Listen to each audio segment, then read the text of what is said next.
মনে আছে সেই দিনগুলো? ফোনের ব্যাটারি খারাপ হলে বা ফোন হ্যাং করলে আমরা জাস্ট ব্যাক কভার খুলে ব্যাটারি রিমুভ করে দিতাম।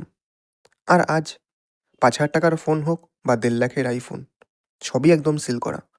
ব্যাটারি দেখার কোনো উপায়ই নেই। কোম্পানিগুলো বলে এটা নাকি স্লিম ডিজাইনের জন্য, কিন্তু আসল সত্যিটা হলো প্ল্যান্ড অবসোলেসেন্স। একটা লিথিয়াম ব্যাটারি আয়ু সাধারণত ৫০০ থেকে ৮০০ চার্জ সাইকেল, অর্থাৎ ২ বছর পর আপনার ফোনের ব্যাটারি দুর্বলতে শুরু করবেই। আগে আপনি নিজেই ২০০-৫০০ টাকায় ব্যাটারি কিনে বদলে নিতেন। এখন আপনাকে যেতে হবে সার্ভিস সেন্টারে, আর সেখানে ব্যাটারির দামের চেয়ে সার্ভিস চার্জ আর আঠার দাম বেশি নেওয়া হয়। ফলাফল কি? আপনি বিরক্ত হয়ে নতুন ফোন কিনেন। এটাই ওদের আসল ব্যবসা। কোম্পানিগুলোর দ্বিতীয় অজুহাত হলো ওয়াটার রেজিস্ট্যান্স। ফোন সিল না করা থাকলে নাকি জল ঢুকবে।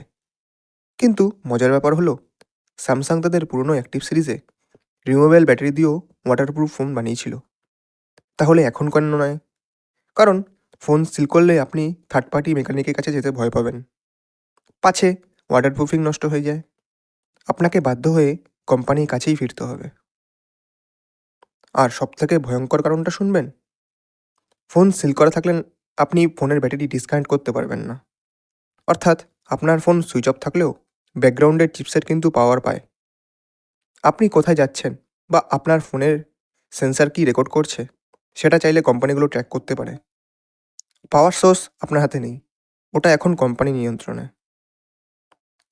এক কথায়, ফোন আপনি কিনলেও ব্যাটারি মালিক কিন্তু আপনি নন। ইউরোপের মতো দেশগুলোতে এখন আইন হচ্ছে যাতে কোম্পানিগুলো আবার রিমুভেবল ব্যাটারি ফিরিয়ে আনে। আপনার কি মনে হয় পুরোনো দিনের সেই খুলে ফেলা ব্যাটারি কি ভালো ছিল, নাকি এই সিল করা ডিজাইন? কমেন্টে আপনার মতামত জানান। আর এই ভিডিওটা শেয়ার করে সবাইকে সত্যিটা জানিয়ে দিন। আর সাবস্ক্রাইব করতেও ভুলবেন না। ধন্যবাদ। Yeah, motherboard cryptographic lock, serial number তোর হার্ডওয়্যার ব্লক, ফার্মওয়্যারে জালে সব প্রপ্রিয়েটারি, অথরাইজ ছাড়া repair totally scary, screen change, face eye glitch, নতুন battery, health meter switch, software lock, company খাচ্ছে, রাইট টু রিপেয়ার সব ভুয়া বানাচ্ছে, মাইক্রোস্কোপিক ভিউয়ে শুধু ধোকা, কাস্টমারের পকেট হলো ফাঁকা, এই হলো পার্ট পেয়ারিং এর খেলা, টেক কোম্পানির নতুন ধান্দাবাজি, ইয়া ধান্দাবাজি।